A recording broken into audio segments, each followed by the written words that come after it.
트럼프 취임 이후에 나스닥 시장이 좀처럼 움직이지 않고 있는 모습을 좀 보여주고 있습니다.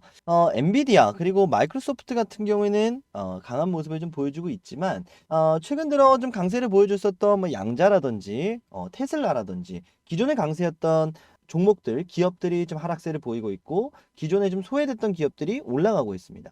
결국은 트럼프 취임 이후에 이제는 기대감보다는 앞으로의 어떤 움직임으로 갈 건지 지금은 조정 그리고 좀 숨죽이고 있는 그런 모습이다라고 좀 볼 수가 있겠는데요. 제가 개인적으로 봤을 때 그리고 앞으로의 시장을 생각을 해봤을 때 굉장히 폭풍 전야의 시간입니다. 실제로 굉장히 중요한 시간이고 지금 준비를 잘 해야 남은 2025년을 잘 좀 준비를 할 수 있는 정말 말 그대로 준비해야 되는 시기이기도 하거든요.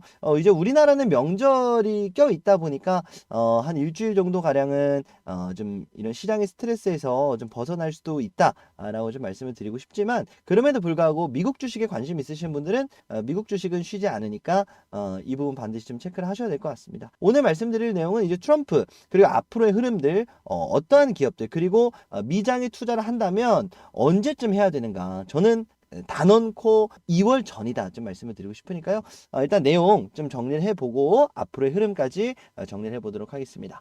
영상 시작하기 전에 구독, 좋아요 부탁드리고요. 영상 시작하도록 하겠습니다. 자, 지금 시장의 어떠한 흐름인가를 놓고 본다면 딱 한 단어로 정의가 가능합니다. 확실성, 확실한 무언가가 나와야만 움직이고 있는 시장입니다. 마이크로소프트 그리고 이 엔비디아에 관련해서 말씀을 드렸는데 이 스타게이트 관련된 기업들만 움직이고 있다라고 보는 게 맞겠죠. 실제로 엔비디아와 마이크로소프트가 이렇게 4% 가량의 상승이 나왔는데 나스닥 종합지수가 1.28%밖에 움직이지 않았다. 그거는 사실 그 외적인 종목들은 오히려 하락을 했다라고 보는 게 맞습니다. 지금 미국 그리고 트럼프 취임 이후에 AI 인프라 쪽에 5천억 달러를 투자하겠다. 뭐죠? 데이터 센터에 투자를 하겠다는 거거든요. 그리고 대표적인 오픈 AI, 오라클, 소프트뱅크 요 세 개 기업이 합작 데이터 센터를 건설한다라고 합니다. 자, 그러면서 이제 데이터 센터 그록3를 필두로 미국의 데이터 센터에 치고 나가는 오픈 AI를 좀 잡아낼 수 있는 이제 더 이상 전기차 회사가 아니라 AI 회사로서 거듭날 수 있는 테슬라가 데미지를 좀 받고 있고요. 자, 그리고 지금까지는 비영리 기업으로서 이윤을 추구하지 않는 기업으로서 이제 AI 시장을 선도해 나가려고 했었던 오픈 AI 쪽에 이 샘 올트먼이 칼을 빼들었기 때문에 샘 올트먼 쪽으로 지금 표가 넘어가고 있는 상황이다라는 거죠. 자, 그러니까 샘 올트먼이 이제는 지갑을 여네. 샘 올트먼 이제 오픈 AI 상장시키려고 하네. 돈 벌려고 하네. 그래, 여기에 붙자. 라는 의미의 지금 주가 상승이다라는 거예요. 결국은 얘네들 돈 안 벌고 있었던 거지 못 벌고 있었던 게 아니야. 얘네 지금 지갑 열면 돈 벌 거야. 이런 확실성으로 움직이고 있다는 거예요. 반면에 그렇지 않은 기업들 쪽에 양자라든지 테슬라 쪽에 기대감이 빠지면서 트럼프에 대한 기대감이 빠지는 양자도 마찬가지였죠. 트럼프에 대한 기대감이 빠지는 이런 효과들로 그 외의 기업들은 주가가 하락하거나 횡보하고 있는 흐름을 보여주고 있다는 겁니다. 이런 확실성이 중요시 되는 그 배경에는 크게 두 가지가 있을 것 같은데요. 첫 번째로는 미국의 금리 인하 내지는 인상 얘기까지 나오고 있는 이 금리 결정 유무 바로 1월 28일부터 29일에 있는 FOMC를 말씀을 드릴 수 있을 것 같고요. 두 번째로는 트럼프 대통령의 이제는 관세 관련된 부분이 있을 겁니다. 이 첫 번째와 두 번째가 지금 시장에 상승하고 있는 그 흐름을 어느 정도 좀 막고 있다라고 보는 게 맞겠죠. 오히려 하방 압력으로 작용할 수도 있습니다. 먼저 관세 관련된 부분을 좀 보도록 할 텐데요. 트럼프가 취임하고 나서 이제 모든 나라에 관세를 보편적으로 매기겠다. 이 보편 관세에 대한 이야기가 나오지 않으면서 이 인플레이션에 대한 걱정은 없어도 되겠다라고 했지만 트럼프와 시진핑 통화 이후에 중국 쪽에는 관세를 10%가량 매길 것이다. 언제부터? 다음 달부터 검토 중에 있다라는 얘기가 나왔습니다. 자, 그러면서 러시아까지 이야기가 나오면서 러시아도 너네 경고다. 러시아와 중국을 함께 지금 트럼프가 경고를 하고 나섰거든요. 뭐 이게 옳다 그르다를 얘기를 하는 건 아닙니다. 다만 이런 일이 벌어지게 됐을 때 어떻게 될 건지, 우리가 어떻게 대응을 해야 될 건지가 사실 가장 좀 중요할 것 같은데요. 가장 문제점은요, 중국이 이 보편 관세에 관련된 부분을 공격적으로 좀 대응을 하고 있다는 겁니다. 물론 중국 경제를 깎아먹으면서 사실 좀 대응을 하고 있는 거거든요. 지금 시진핑이 계속해서 금리를 오히려 낮추고 있어요. 미국 같은 경우에는 금리를 올리거나 동결로 갔었던 시간이 굉장히 길었었는데 중국은 여전히 금리를 낮춰 나가고 있습니다. 이거는 사실 객기라고밖에 판단이 안 되는데, 뒤에서도 말씀을 드리겠지만 중국이 계속해서 금리를 낮추면요, 위안화의 가치는 떨어집니다. 그리고 반대로 달러가 금리를 올리거나 동결로 가게 되면 위안화가 상대적으로 떨어지기 때문에 달러의 가치는 상승합니다.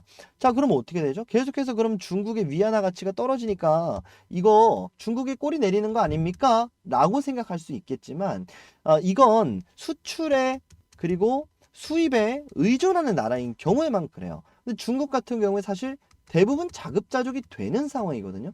그러니까 문을 닫아버리고 우리가 자급자족하고 엄청나게 생산해서 이거를 해외에다가 수출을 해. 어떻게? 싸게 해. 위안화가 싸니까 인건비도 싸죠. 재료도 싸게 구할 수 있습니다. 중국 자체적으로. 자, 그러면 중국 자체적으로 사업하고 있는 기업들이라든지 이런 기업들은 죽어나는 거예요. 단가를 싸게 후려칠 수밖에 없거든요. 위안화의 가치가 떨어지니까.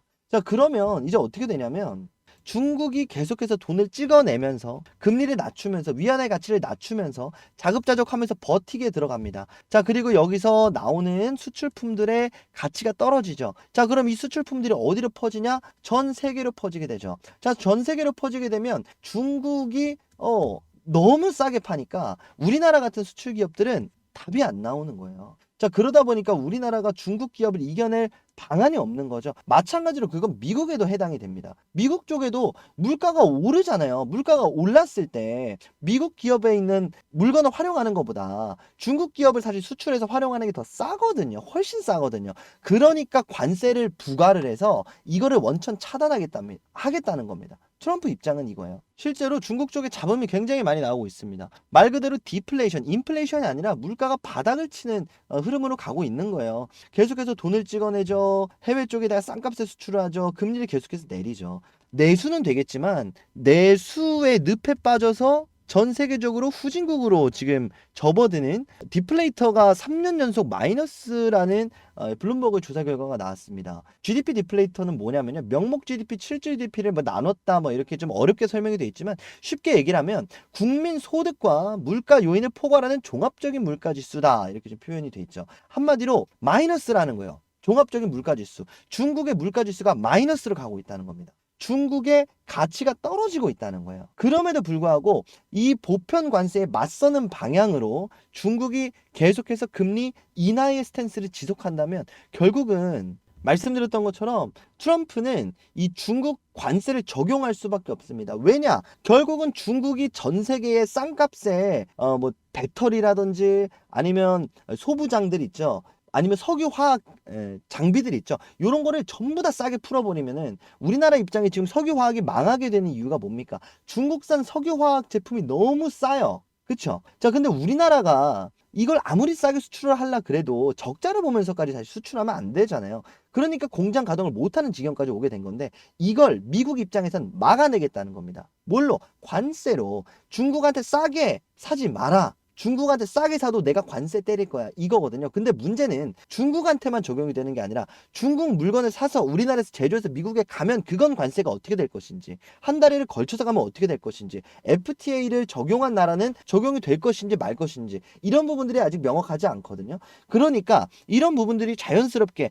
중국의 금리 인하 그리고 미국의 관세 이런 부분들이 적용이 되면 자연스럽게 미국에 대한 물가가 오를 것이다에 대한 상승 압력이 작용을 하는 겁니다. 자, 왜 그러냐? 간단하게 예시로 좀 들고 오게 되면요.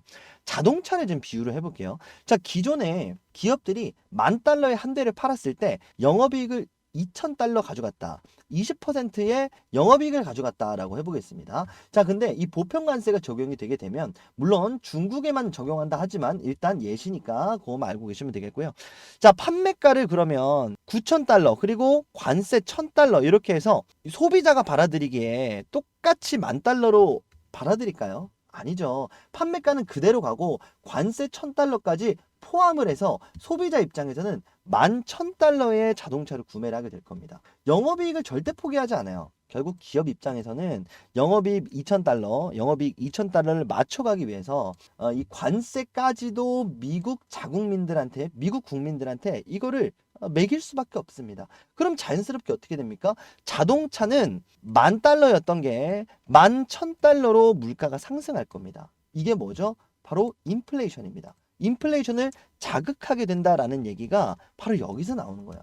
자, 그렇게 되면 어떻게 될 거냐? 이제 우리가 좀 기대를 했었던 은행에서 낮은 금리가 내려가게 되면 달러를 기업 입장에서 더 자유롭게 빌릴 수가 있게 되죠. 자, 그러면서 공격적인 투자가 가능해지는데 이게 필요한 기업들이 어디냐? 바로 성장주죠. 성장주 그리고 기술주 라인에 이런 혜택이 돌아갈 수 있었는데 이게 지금 불투명해졌다. 그리고 안 된다까지는 아닙니다만 이런 부분에 좀 먹구름이 꼈다 이렇게 보는 게 맞겠죠. 지금 가고 있는 기술주들 뭐 엔비디아 기술주잖아요. 근데 사실 이제는 엔비디아를 기술주라고 보긴 좀 어렵고 결국은 가치주이자 엔비디아가 결국은 지금 돈을 잘 벌잖아요. 근데 그러니까 기술주이자 결국은 돈을 잘 버는 기술주들은 간다는 건데 어쨌든 성장해야 되는 뭐 양자라든지 이런 부분들에 있어서는 타격을 계속해서 받을 수밖에 없다는 거죠. 자, 그러기 때문에 테슬라 또한 마찬가지고요. 테슬라도 전기차로 전 세계에 좀 공급을 했을 때는 기술주라고 보기는 어렵습니다만 이제는 뭐 이제 우주항공 산업도 하게 될 것이고 사이버캡이죠. 이제 택시, 자율주행 택시. 결국은 이 자율주행 우주항공 이런 부분들이 주가에 상당히 많이 반영이 됐기 때문에 주가에 이런 기술주와 유사한 성격이 좀 반영돼 있는 기업들의 지금 강하지 못한 흐름들이 나오고 있고 이게 결국은 모두 결정이 되는 2월 초까지는 계속해서 좀 불안한 심리가 작용이 되면서 매도하라고 종용하는 계속해서 주가가 좀 흐르는 그런 흐름으로 좀 나올 수가 있다는 겁니다. 자, 더군다나 이제 일본은행의 금리 인상 그리고 미국은행의 금리 인하 여부가 결정이 되는데요. 중국이 계속해서 금리를 낮추면 사실 미국 입장에서 금리를 낮춰서 따라가면 돼요. 근데 사실 그게 마음대로 안 되는 이유는 뭐냐면 바로 일본 때문입니다. 왜냐하면 엔캐리 트레이드라고 여러분들 아시잖아요. 제로 금리였었던 일본 시장에서 돈을 빌려서 미국 시장에 투자하는 걸 의미를 합니다. 자, 계속해서 일본 금리가 제로였었던 이유 중에 하나가 자, 미국 시장에서 자금 이탈하지 않게 하기 위해서 미국이 협조를 요청했던 부분이 분명히 있습니다. 자, 제로 금리였었던 일본 시장이 금리를 올렸을 때 엔캐리 트레이드에 대한 우려로 시장이 굉장히 급락했었던 적이 있습니다. 왜냐하면 결국 일본 시장에서 빌려서 미국 시장에 투자를 했다라는 것은 결국은 미국 시장에서 수익이 났을 때거든요. 근데 이제 일본이 빌려준 돈에 대해서 금리를 매기기 시작할 거고 너네 이제 갚아야 돼. 안 갚으면 이자 매길 거야. 라고 선언한 순간 지금 미국 시장에 있는 엔화가 빠지기 시작한 거고 미국 시장에만 있는 게 아니라 전 세계에 뿌려져 있는 엔화가 회수가 되기 시작을 했습니다. 그렇죠. 자, 왜냐면 결국은 일본이 금리를 올리기 시작을 하고 미국이 금리를 내리기 시작하면 이 미국과 일본 시장의 금리 차이가 좁혀지게 되면 어떻게 되죠? 환율 차이도 있을 거고 금리가 결국은 이렇게 해서 만난다. 결국은 지금은 안 만났지만 만날 것이다. 그러니까 빨리 빼야 돼. 내가 1등으로 빼야 돼. 주가가 환율이 떨어지는 게 불보듯 뻔하면 여기부터 빨리 빼야 될 거 아니에요. 그렇죠? 자, 그러니까 여기서 서서히 빠지는 게 아니라 요렇게 급락하고 요렇게 흐르는 현상이 발생을 한다는 거예요. 여기서 일본이 먼저 금리를 올려버렸을 때 미국이 과연 이렇게 주가가 급락할 걸 뻔히 보이는데 지수가 급락할 게 뻔히 보이는데 과연 금리를 내릴 수 있을까요? 못 내린다는 거예요. 중국 견제를 할 수가 없다는 겁니다. 그래서 이런 부분들 때문에 지금 일본과 어느 정도 협조가 이루어졌는지는 모르겠습니다만 이번에 일본 금리가 상승을 하게 되면 사실상 동결로 갈 확률이 높습니다. 그래서 이 부분은 우리가 좀 반드시 체크를 해봐야 되는데 자, 그럼 이렇게 되면 어떻게 되느냐? 자, 달러의 가치가 하락을 하게 됩니다. 자, 쉽게 말해서 일본에서 엔화로 돈을 빌려서 요거를 가지고 달러로 바꿔가지고 미국 시장에다가 돈만 넣어놨으면 돈이 그냥 자동으로 들어왔잖아요. 그렇죠? 자, 5.5%의 연금리 그리고 일본은 그 당시 제로금리였으니까 바꿔서 넣어놓기만 해도 연금리가 5.5%가 들어왔어. 이건 공짜잖아요. 그렇죠? 자, 그런데 이게 점점 줄어들고 일본이 금리를 올리게 되면 어떻게 된다? 자, 달러의 엔화가 달러로 바꿔놨었던 그 물량들이 다시 엔화 쪽으로 갑니다. 자, 그렇게 되면서 달러의 매도가 나온다. 이렇게 보면 되겠죠. 자, 이게 엔화에만 적용이 되는 게 아니라 모든 저금리 시장에 적용이 되고, 자, 그리고 소문 맞고 들어간 뭐 우리나라의 원화도 마찬가지겠죠. 원화도 달러로 바꾸는 돈 많잖아요. 요거 다시 원화로 바꾸게 되면, 엔화 바꾸게 되면, 유로 다시 유로로 바꾸게 되면 달러의 하락세로 접어든다. 이것도 마찬가지로 국내외 저항이다 라고 하는 것이 바로 이런 내용이 되는 겁니다. 그리고 특히나 이번 트럼프의 정책 중에 하나가 약달러 정책이다라는 평가가 많습니다. 어쨌든 금리를 인하시킬 거고, 제가 채권에 관련된 이야기도 했죠. 채권 매입을 트럼프가 강하게 하게 되면, 지금 이 고금리 시대에 트럼프가 채권 매입을 이만큼 쌓아놓고 금리를 내리게 되면 기존에 있는 고금리 채권에 대한 가치는 올라가게 되잖아요. 자, 이런 부분들 때문에 트럼프의 약달러 정책이 곧 시장의 하락을 유발을 시킬 것이다. 그 하락하는 와중에 실적이 나지 않는, 확실하지 않는 기업들에서는 하락하는 흐름들, 실적이 나는 기업들은 오히려 상승하는, 지수 자체가 리밸런싱이 되는 그런 흐름으로 가게 될 것이다. 이게 지금 현재 1월달 시장의 흐름입니다. 자, 그러다 보니까 실적이 나오지 않는 양자에 투자한다고는 했지만 자세한 내용이 나오기 전까지는 사실 오래 들고 있기에 리스크가 분명히 있을 거거든요. 자, 그리고 리게티 같은 경우에는 리게티 사옥이 너무 허접하게 생겼는데 이건 못 믿겠는데, 이런 조그만한 의혹, 결국은 성장하고 있는 기업의 규모가 작은 건 너무나도 당연한 건데, 이런 조그만한 의혹에도 과도하게 반응을 한다는 겁니다. 반면에 여기서 빠진 금액이 어디로 가느냐, 지금 매그니피센트 세븐이 아니라 이제는 배트맨으로 간다 그러죠. 지금 당장 돈을 많이 벌고 많이 벌 수밖에 없는 기업 쪽으로 돈이 몰린다는 겁니다. 그리고 그 중에서도 오늘처럼 스타게이트 같은 얘기가 나오면 마이크로소프트, 엔비디아가 뜨는 거고, 뭐 양자 관련된 뭐 윌로우 관련 얘기 나오면은 뭐 알파벳, 구글이 가는 거고, 그렇죠? 자, 그리고 뭐 메타 쪽에 뭐 AI 얘기 나오면 메타가 가는 거고, 이 안에서 움직이게 될 확률, 이 배트맨 안에서 급등락이 한동안 지속될 확률이 굉장히 높다는 거죠. 자, 그럼 이런 흐름들이 언제까지 이어진다? 2월 초까지는 이어질 수 있다는 겁니다. 근데 그게 공교롭게도 우리나라 입장에서는 명절이거든요. 그러니까 명절이 어떻게 보면 좀 우리가 굉장히 좀 쉬어야 되는 시간인데 굉장히 좀 중요한 시간이에요. 이제 우리가 기존에 좀 빠진, 그리고 지금 약세를 보이는 기업들을 싸게 살 수 있는 포인트로 삼을 수 있는 게 이제 첫 번째 전략이 될 거고, 두 번째로는 보수적이라고 말씀을 드렸습니다만 결국은 이 배트맨 기업들은 계속해서 갈 거거든요. 자, 그럼 이 기업들을 먹는 건 조금 먹겠지만 어쨌든 안전한 선택을 할 것이냐, 요 두 가지를 이제 우리가 어떻게 할 것인지, 아니면 둘 다 할 것인지, 나눠서 둘 다 접근할 수도 있습니다. 양자도 사고 배트맨 기업 살 수도 있는 거고, 아니면 난 양자 기업을 좀 싸게 사겠다, 아니면 배트맨 기업을 사겠다. 이렇게 우리가 좀 정리를 하고 이걸 실행시킬 수 있는 그 굉장히 중요한 시기가 이제 2월 달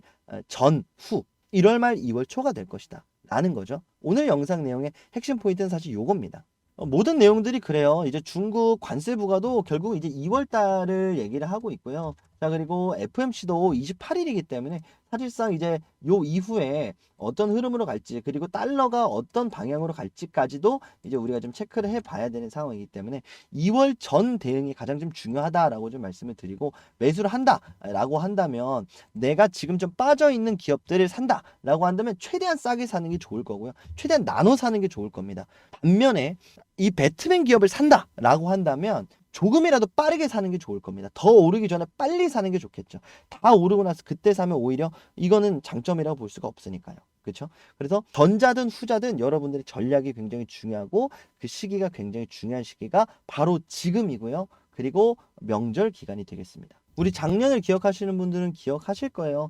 작년에 뭐 이제 한국장 뭐 저점이다, 미국장 너무 고점이다라는 얘기 나왔지만 결국은 까놓고 보면 미국장 투자한 사람 중에 72%는 돈을 벌었습니다. 그리고 엔비디아를 샀어요. 자, 엔비디아가 미국에서 나스닥 시장에서 제일 많이 오른 기업이거든요. 근데 그걸 우리나라 사람들이 다 샀습니다. 그래서 뭐 요즘은 좀 그런 생각이 좀 듭니다. 양자를 뭐 우리나라 사람들이 투기성으로 한다, 뭐 국장이 뭐 코스피 코스닥만 국장이 아니라 한국 사람이 많이 몰려있는 곳이 국장이다, 이런 얘기를 하면서 조롱을 하는 걸로 알고 있는데, 자, 그럼 뭐 엔비디아도 국장인가요? 우리나라 사람들이 뭡니까? 투자의 민족이잖아요.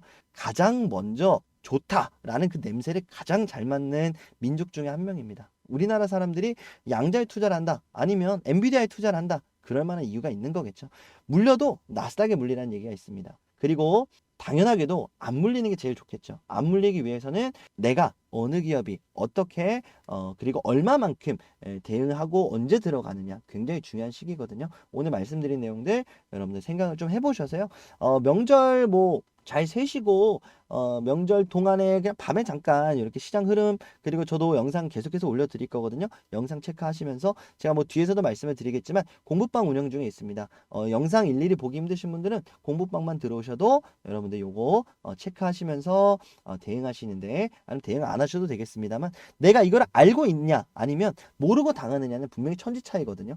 자, 고점에서 주가가 조금만 눌려도 아 이거 뭔가 잘못된 거 아니야? 이렇게 생각하실 수도 있는데 아 이래서 조금 눌렸구나. 오케이 여기 도달하면 좀 사야겠다. 이렇게 생각하는 거는 정말 차이가 많이 나요. 그래서 여러분들이 어떤 식으로 시장이 흘러가고 있는지 시장 흐름 체크 정도는 미국 시장에 투자를 한다면 정말 필수입니다. 그래서 뒤에서도 말씀드릴 요 공부방 많이들 참여해 주시면 좋겠고 남은 설날 잘 쉬시고요. 2월달 그리고 그 다음에도 어떤 기업이 주도주가 될지 한번 제가 또 소개를 드리고 함께 알아가 보는 우리 구독자 여러분들 되셨으면 좋겠습니다. 자, 오늘 제가 준비한 시간은 여기까지고요. 영상 시청해 주셔서 감사합니다. 자, 그러면 영상 마무리하기 전에 공부방 소개 간략하게 좀 드리고 마무리하도록 하겠습니다.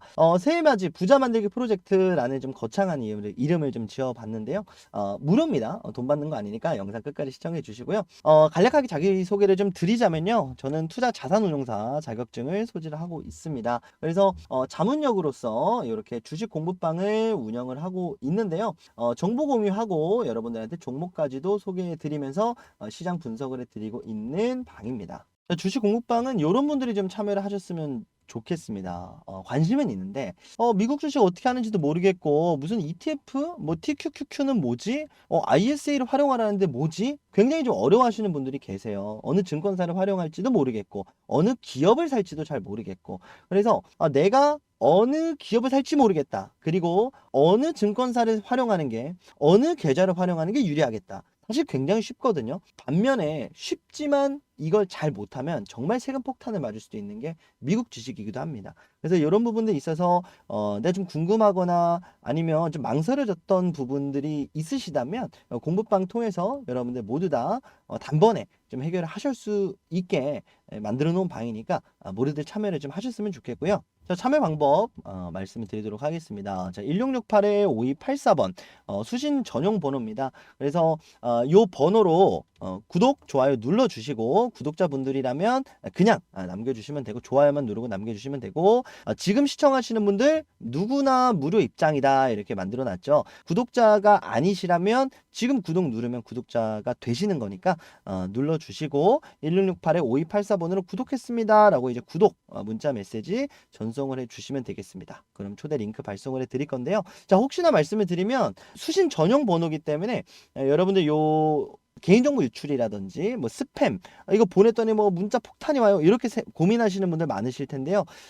보시는 것처럼 정말 이제 수신 전용 번호이기 때문에 여러분들한테 링크 발송 외에는 다른 용도로 활용되지 않습니다. 전부 다 폐기가 될 예정이니까 여러분들 그런 걱정은 뭐 따로 안 해주셔도 됩니다. 그래서 그런 거 걱정이신 분들은 그리고 그런 거 걱정이신 분들을 위해서 이렇게 수신 전용 번호 1668-5284번으로 개설을 해 놓은 거니까 여러분들 부담 없이 지금 바로 문자 메시지 남겨 놓으시면 되겠고요. 제가 들어오실 때 좀 걱정스러운 얘기를 좀 한 가지씩 좀 많이 하는데요. 뭐 들어오고 나서 뭐 이게 좋다더라 저게 좋다더라 뭐 이런 흐름이라더라 그냥 제가 드리는 그 인사이트를 무작정 받아들이지 마시고 내가 모자란 부분이 어딘지 내 부족한 부분을 좀 채운다라는 생각으로 좀 들어오시면 되겠습니다. 내가 어떻게 하는지 모르겠다 라고 하면 일단 이거부터 먼저 습득을 해야죠. 이것도 모르는데 시장 공부하고 있으면 의미가 없잖아요. 그렇죠? 자, 뭘 사야 될지 모르겠어요. 계좌 개설 다 해놨는데 뭐 사야 될지 모르겠다. 그럼 뭘 사야 되는지에 대한 부분을 먼저 습득을 해야 되는 겁니다. 그렇죠. 그래서 여러분들이 들어와서 어버버버 어영부영하지 마시고 제가 여러분들한테 드리는 숙제는 여러분들이 이 방을 들어와서 뭘 할 건지를 정해놓고 들어오셔라. 그래야 여러분들이 활용 방법이 200배가 됩니다. 자, 그래서 여러분들 구독자분들이라면 전부 다 무료다. 말씀을 드리니까 들어오셔서 공부하시고 여러분들 미국 주식 하시는 데 있어서 도움들 받아 가시라고 만들어 놓은 방이고 당연히 천년만년 무료로 운영하는 방은 아니에요. 자, 예시만 몇 가지 좀 보여드리면 이런 식으로 뭐 일론 머스크 그리고 테슬라 관련된 내용이 있을 때 여러분들한테 이런 식으로 계속해서 공유를 드렸습니다. 자, 그리고 나서 뭐 테슬라 350% 상승했었던 흐름을 보여줬었고요. 자, 아이온큐 같은 경우에도 사실 너무나 이제 장안의 화제였기 때문에 아이온큐 좋다더라. 근데 뭐 때문에 좋은지는 몰랐잖아요. 이게 이렇게 디테일하게 알아보기 전까지는 몰랐잖아요. 그렇죠? 자, 그 상황 속에서 이걸 먼저 알고 있었던 사람들은 여기서 잡은 거고, 여기서 잡은 거고, 여기서 잡은 거죠. 자, 이 차이입니다. 자, 그리고 이 방에서 이렇게 대표적인 기업들 말고 좀 저평가되어 있는 포스트 엔비디아, 포스트 테슬라 이런 기업들 관련된 보고서까지도 여러분들한테 이런 식으로 드리고 있으니까 여러분들한테 정말 다 퍼드리고 있습니다. 많이들 좀 들어오셨으면 좋겠고요. 제가 언제까지 좀 무료로 운영할지는 모르겠습니다만 어쨌든 제가 좀 개인적인 또 텔레그램 방을 또 한 가지 또 개설할까 이렇게 좀 고민 중에 있기 때문에 뭐 그때까지는 무료로 진행을 할 것 같습니다만 지금 어쨌든 언제든지 무료로 들어올 수 있을 때 들어오셨다가 별로면 나가셔도 되거든요. 그래서 여러분들 많이들 들어오셔가지고 도움들 받아가실 수 있을 때 빨리 좀 받아가시라고 말씀을 드리겠습니다. 자, 여러분들 어쨌든 물려도 나스닥에 물리란 말이 있어요. 지금 고점이다는 얘기를 거의 뭐 5년, 10년 가까이 하고 있습니다. 생각이 내가 조금이라도 있다라고 하시는 분들은 최대한 나스닥 시장은 일찍 시작하는 게 좋고요. 관심이 없을 수도 있습니다. 없습니다만 결국 우리나라 시장에도 영향이 있거든요. 없으신 분들도 이제는 나스닥 시장을 공부를 해야 되는 시기입니다. 여러분들 1668-5284번으로 구독, 좋아요 눌러주시고 구독이라고 문자 메시지 지금 바로 전송해 놓으면 확인하는 대로 여러분들한테 초대 링크 발송이 드리도록 할 테니까 많이들 참여하셔가지고 많이들 도움들 받아가셨으면 좋겠습니다. 자, 그러면 앞으로 여러분들 투자 생활에 있어서 박프로가 항상 도움이 될 수 있도록 양질의 영상 뽑아내도록 하겠습니다. 저 오늘 여기서 인사드리고요. 다음 시간에 더 좋은 영상으로 인사드리도록 하겠습니다. 감사합니다.